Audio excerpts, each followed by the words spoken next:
Oke, Assalamualaikum warahmatullahi wabarakatuh. Selamat sore teman-teman semua.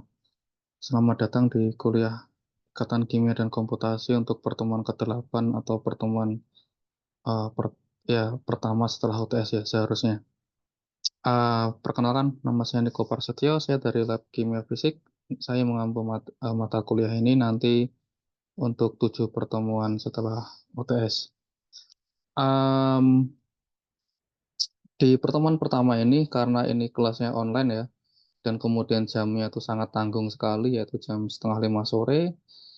Saya yakin teman-teman semua sedang mencari eh, menu buka puasa pada jam-jam tersebut, dan kemudian karena saya juga lagi berada di Jepang ya, di Jepang buka puasa sekitar jam 18.20, jadi saya kira lebih baik kita melakukan kuliah secara asinkron untuk pertemuan ke-8 kali ini. Di pertemuan ke-8 kali ini kita akan membahas ya, atau sedikit introduction atau pengenalan ke kimia komputasi ya. Jika kalian sudah belajar tentang ikatan kimia di pertemuan pertama, pertemuan pertama sampai ke-7 dengan Pak Fajar ya, tentang teori ikatan valensi, teori orbital molekul, dan seterusnya. Nah, kali ini kita akan membahas mengenai kimia komputasi. Nah, sebelumnya, eh, saya ada satu video ya, salah satu aplikasi dari kimia komputasi.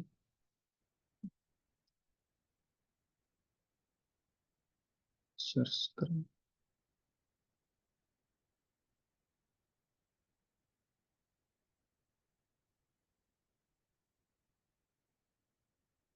ini. Nah, ini video tentang salah satu hasil simulasi ya, yaitu tentang bagaimana sistem antarmuka di dalam sebuah padatan. Jadi di sini kita punya padat, kita punya cairan di sini, kemudian kita simulasikan, ya kan? Kita simulasikan. Nanti kita akan bisa melihat bagaimana pengaturan molekul-molekul air berada di atas sebuah padatan ya, seperti itu. Termasuk kita juga bisa melihat bagaimana molekul air itu nanti apakah dia bisa terdisosiasi di atas sebuah padatan, di mana contoh padatan yang saya ambil di sini adalah padatan eh, alumina.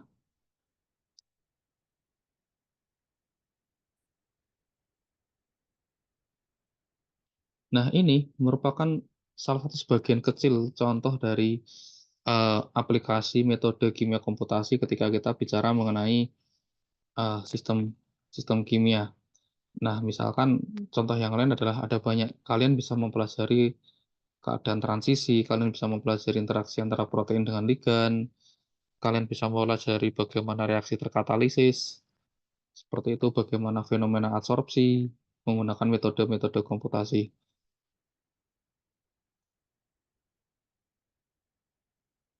Nah, tapi agar kita bisa menggunakan metode komputasi dengan benar, maka kita harus tahu ya, apa itu sebenarnya kimia komputasi ya. Nah, di pertemuan kali ini kita akan membahas mengenai apa sih sebenarnya kimia komputasi itu. Nah, em, kalau kita lihat, maaf, sebelum masuk ke kimia komputasi, nanti ini adalah outline dari kuliah yang akan kita lakukan, yaitu tentang metode mekanika molekuler dan metode mekanika kuantum. Ya, kemudian jika ada waktu kita mungkin bisa praktek sebentar. Kemudian, ya ini bukan di classroom, tapi di sini di ugm.id, satu N besar, satu D besar. Ini untuk final exam kita open book ya. Kita open book, terus kemudian dikerjakan sendiri. Untuk referensinya teman-teman bisa mencari banyak buku kimia komputasi ya, dari Jensens, terus kemudian dari Ramakandran, dan seterusnya. Nah, sekarang kita masuk ke pengenalan apa sih sebenarnya kimia komputasi. Kimia komputasi itu adalah salah satu cabang ilmu kimia yang kita menggunakan simulasi menggunakan komputer. Nah, ini gunanya apa? Gunanya untuk menyelesaikan atau untuk menjawab beberapa permasalahan yang ada di dalam kimia.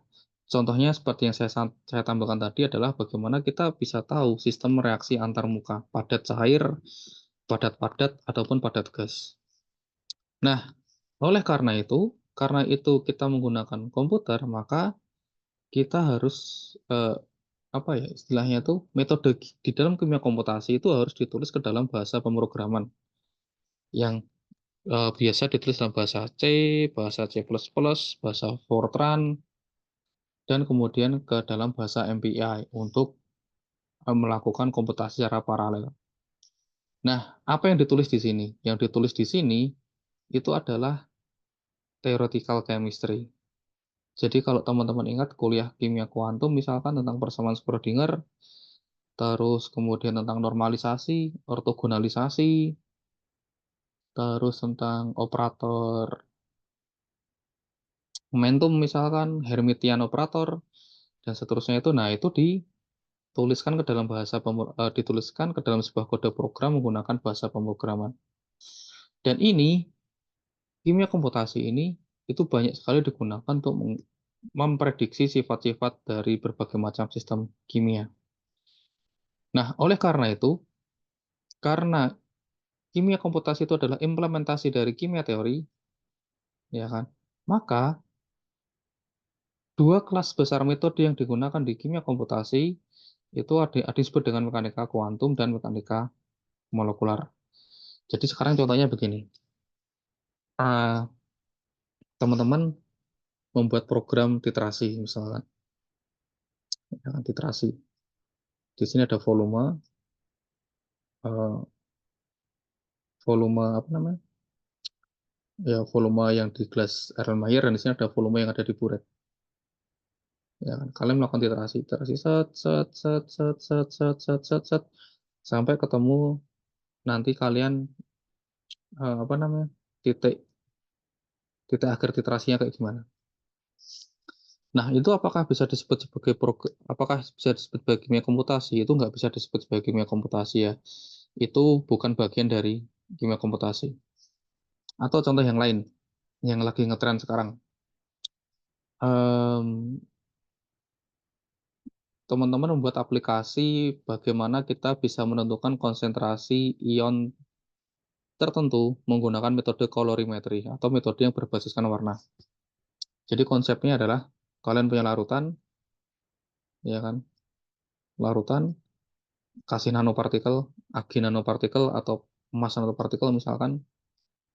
Di larutan itu ada ion, besi, perak, dan seterusnya.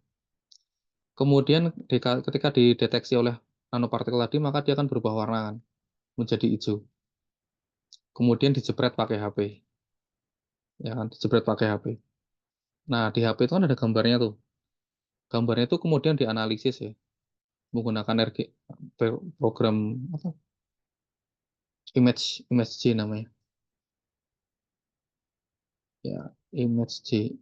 Intensitas dari warna yang dihasilkan, entah warna merah atau warna green atau warna biru yang dihasilkan di situ. Kemudian dari situ nanti kita bisa tahu berapa sih konsentrasinya.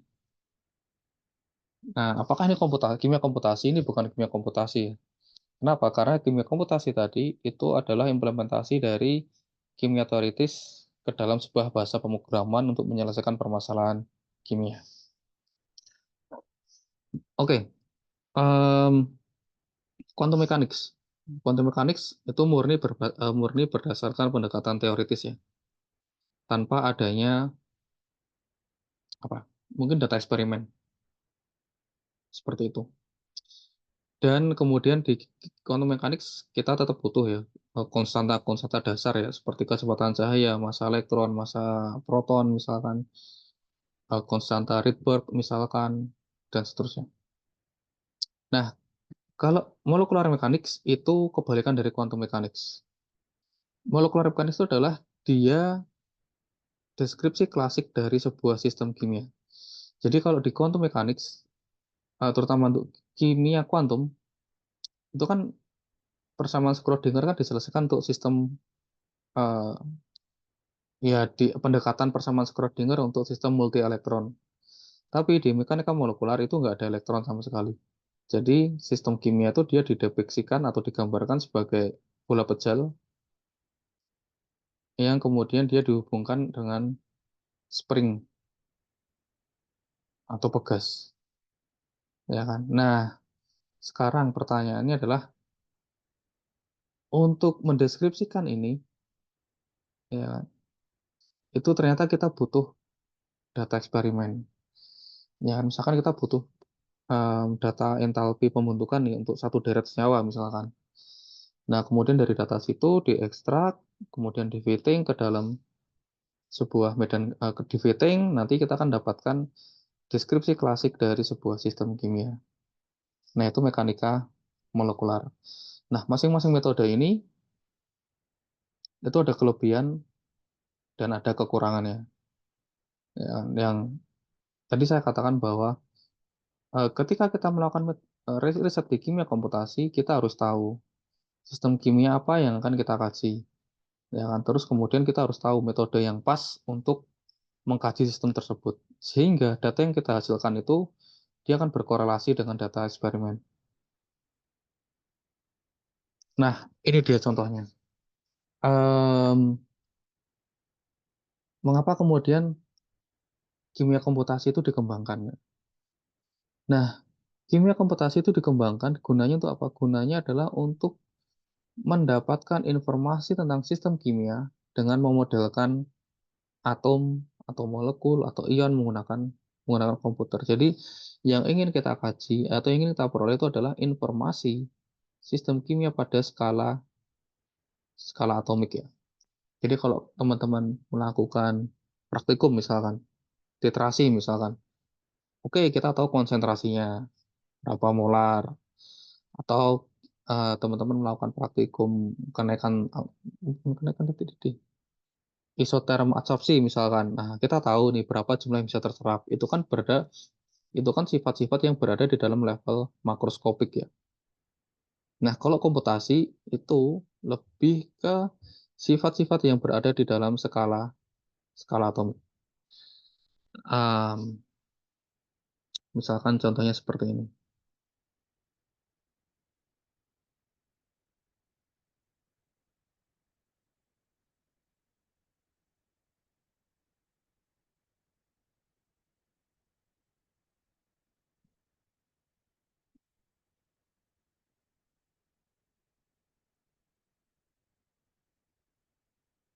Oh enggak, ini aja.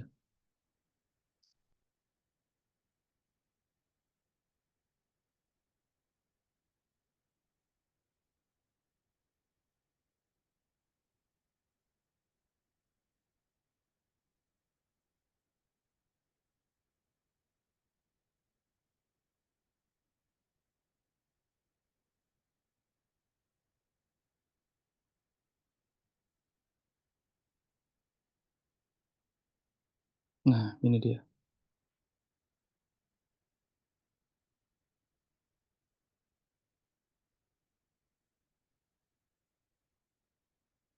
Nah, contohnya dari sini. Misalkan nih, kita pengen tahu em, kerapatan elektron dari sebuah material, misalkan. Ya, nah itu bisa kita kaji menggunakan metode mekanika kuantum atau menggunakan pendekatan kimia komputasi seperti itu. Jadi eh, ka- level skala kajiannya itu berada di dalam skala level level atomik. Nah, tapi apakah kimia komputasi itu juga bisa misalkan untuk mengkaji sistem yang eh, besar seperti sistem mendekati sistem makroskopik itu juga bisa. Oleh karena itu makanya tadi saya sampaikan bahwa ketika kita riset di kimia komputasi, maka kita harus tahu apa yang ingin kita capai sehingga kemudian kita bisa menggunakan metode yang tepat. Nah, oleh karena itu, em, kimia komputasi pada dasarnya itu adalah tidak bisa menggantikan data eksperimen, tapi tujuannya itu adalah untuk melengkapi data-data eksperimen ya. Misalkan kita pengen tahu nih, eh, apa namanya, kalau karbon dioksida dilarutkan dalam amonia, energi bebas Gibbs-nya itu berapa? Ya kan? Atau misalkan contohnya adalah kalau kita punya Apa ya, sistem sistem kayak gini. Kalian punya material ya, material, katakanlah material satu. Itu dia kalau dikasih gas, dia polanya kayak gini. Iya, material satu ini kita punya pressure ya. Pressure, terus ini jumlah yang diserap, partikel yang diserap di si material satu. Terus di material 2 kita sintesis lagi materialnya. Ternyata dia, maaf, saya ganti dulu transparent color. Ini nggak warna biru. Nah, di material 2 ternyata dia kayak gini. Ya, oke, kita ganti ligannya lagi misalkan, atau kita ganti komponennya misalkan. Ya, kita ganti ligannya.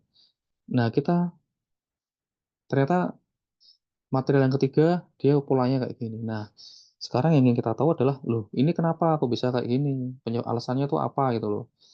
Nah, ini yang kemudian dapat kita kaji menggunakan pendekatan kimia komputasi. Oke, terus kemudian kajian untuk sistem yang susah ya, mahal, misalkan menggunakan katalis platina misalkan. Nah, itu kan nggak bisa di apa namanya, dibuang-buang kan, nggak bisa hanya coba-coba atau sintesis senyawa organik. Nah, itu nggak bisa coba-coba ya karena bahan kimia itu kan mahal. Nah, itu bisa menggunakan pendekatan kimia komputasi atau kalian sistem yang berbahaya. Misalkan kalian riset tentang material yang berenergi tinggi misalkan atau high density energetic materials misalkan. Nah, yang gampang meledak misalkan. Nah, itu kan terlalu berbahaya untuk diriset misalkan. Nah, itu juga bisa dikaji menggunakan komputasi. Nah, oleh karena itu komputasi itu dia tujuannya adalah apa? Tujuannya adalah melengkapi data-data dari data eksperimen seperti itu. Oke, ini karena masih di pertemuan awal ya. Ini perbedaan garis besar antara metode mekanika kuantum dan metode mekanika molekular. Kita akan lihat dulu dari mekanika molekular ya. Mekanika molekular itu adalah fungsi parameterisasi fungsi parameterisasi dari sebuah sistem kimia. Misalkan contohnya adalah kalian punya protein ya. Kalian punya protein. Nah, di protein itu ada ikatan, ada atom apa aja? Ada atom C, H, O, N. Ya, kadang ada sulfur, kadang ada fosfat, misalkan. Nah, kemudian dari protein em, itu dilihat apa namanya, atom C dan C panjang katanya berapa. Terus, bukan, ya atom C dan C itu hibridasinya apa? Apakah PS3, sp3, sp2, atau sp. Nah, dari situ kemudian orang itu membuat force field-nya itu dari senyawa-senyawa yang kemudian dia punya hibridisasi yang hampir sama dengan apa yang ada di protein. Ya, karena kemudian diparametrisasi, akhirnya ketemulah fungsi potensial interaksi untuk protein. Terus kemudian karena ini nggak ada elektron ya, maka kemudian dia cepat ya. Cepat, kemudian semua interaksinya itu akan disederhanakan. Nah, tapi yang jadi masalah adalah parametrisasi itu dia susah. Bahkan untuk sistem yang sederhana seperti kalian punya ion 2 plus misalkan. Kalian punya apa ya? Kalian punya Mg2 plus misalkan. Ya, Mg2 plus, kalian punya air. Kalian punya air. Maaf. Kalian punya air di sini. Nah, ini tuh susah. Ini nggak sesimpel yang kita bayangkan ya. Nggak sebenarnya kita bayangkan untuk pembuatan fungsi parametrisasi seperti ini. Karena kita harus mengcover semua posisi dan semua jarak, semua sudut yang mungkin terjadi antara si Mg2 plus dan si air. Oleh karena itu parametrisasinya itu susah. Dan akurasinya dari mekanika molekular itu nanti dia akan terbatas. Dan transferability-nya juga terbatas. Artinya apa? Kalau kalian menggunakan metode mekanika molekular untuk protein, itu nggak bisa digunakan untuk karbohidrat, nggak bisa digunakan untuk lemak, dan juga sebaliknya. ya kan? Nggak bisa digunakan untuk karbohidrat, nggak bisa digunakan untuk protein, atau karbohidrat nggak bisa digunakan untuk lemak, kayak gitu. Nah, yang kedua, em, itu ada metode yang berbasiskan mekanika kuantum atau quantum mechanics, yaitu penyelesaian numerik dari persamaan Schrödinger untuk sistem elektron ya. Karena kenapa elektron? Karena orang kimia itu kan bicara mengenai reaksi ya. Reaksi kimia itu melibatkan elektron. Makanya persamaan Schrödinger-nya itu adalah persamaan fungsi gelombang untuk elektron. Dari mekanika kuantum itu akurasinya tinggi, kemudian semua efek yang melibatkan elektron, perubahan muatan, polarisasi, transfer muatan, dan seterusnya itu sudah otomatis dihitung. Dan yang jelas, ini dia bersifat general ya. Kalian mau melakukan optimasi untuk air misalkan, kemudian untuk asam asam lemak misalkan, itu bisa menggunakan metode yang sama. Tapi kekurangannya, karena di sistem kimia itu elektron-elektron itu banyak, maka otomatis adalah interaksi antara elektron tuh dia akan diabaikan ya, atau ya diabaikan atau kemudian kita menggunakan pendekatan penyederhanaan untuk interaksi antar elektron. Dan yang jelas dia adalah time consuming. Dia makan waktu yang lebih lama dibandingkan dengan metode mekanika molekular. Dan quantum mechanics ini ada banyak jenisnya ya, atau bukan ada banyak jenisnya sih. Ada banyak metode yang termasuk di dalam mekanika kuantum ya, yang semoga nanti dapat kita lihat semuanya secara penuh ya di 7 pertemuan ini. Jadi ada Hartree-Fock, ada yang disebut dengan post HF atau post Hartree-Fock, ada yang dikenal dengan nama density functional theory, dan kemudian ada yang dikenal dengan nama metode semi empiris. Nah, apa yang membedakan semua metode di sini?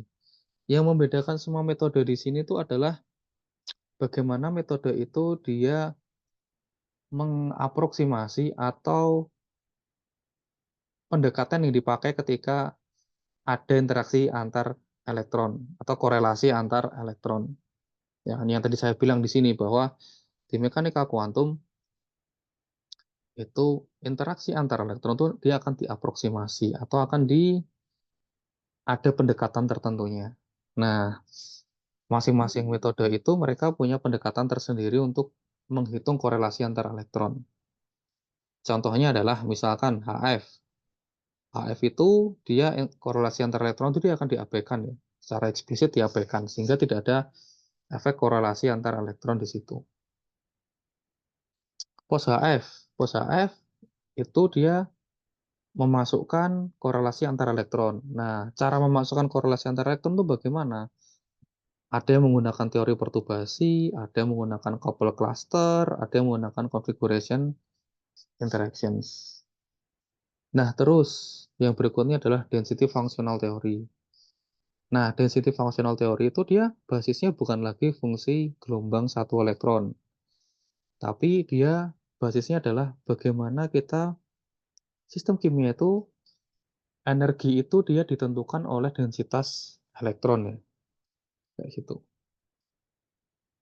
Nah, bagaimana orang itu bisa mendeskripsikan densitas elektron secara teoritis itu ada banyak. Ada yang LDA, ada yang local density approximation, generalized gradient approximation, meta GGA, hybrid fungsional, dan double hybrid. Nanti akan kita lihat apa itu semuanya beserta contoh-contohnya. Nah, yang terakhir adalah yang termasuk dalam metode yang berbasiskan mekanika kuantum itu adalah metode semi empiris. Semi empiris itu apa? Semi empiris itu adalah metode yang menggabungkan antara mekanika kuantum dengan data eksperimen. Ya, nah, biasanya di semi empiris yang dihitung itu adalah elektron valensi. Karena elektron valensi itu kan dia apa namanya? Elektron yang terlibat di dalam reaksi kimia dibandingkan dengan elektron yang bagian lebih dalam. Nah, elektron yang lebih dalam biasanya diabaikan. Nah, terus kemudian digabungkan dengan data eksperimen misalkan.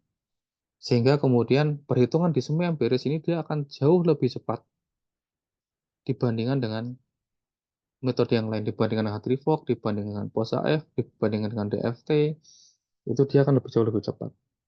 Nah, di era sekarang, di era komputasi yang sekarang, metode semi empiris yang paling terkenal itu dia yang dikenal dengan nama Density Functional Type Bending atau DFTB. Nanti akan sama kita lihat contohnya dan juga aplikasinya di uh, riset kimia itu seperti apa. Oke, mungkin itu dulu ya pengantar untuk kuliah pada sore hari ini. Uh, Setelah ini nanti akan ada tugas yang saya upload di Master. Silahkan dikerjakan sesuai dengan waktu yang ditentukan ya. Dan insya Allah kita akan ketemu lagi secara offline di bulan depan di pertemuan di hari dan jam yang sama setelah UTS. Seperti itu. Oke, itu mungkin cukup dari saya. Terima kasih atas perhatian dari teman-teman semua. Assalamualaikum warahmatullahi wabarakatuh.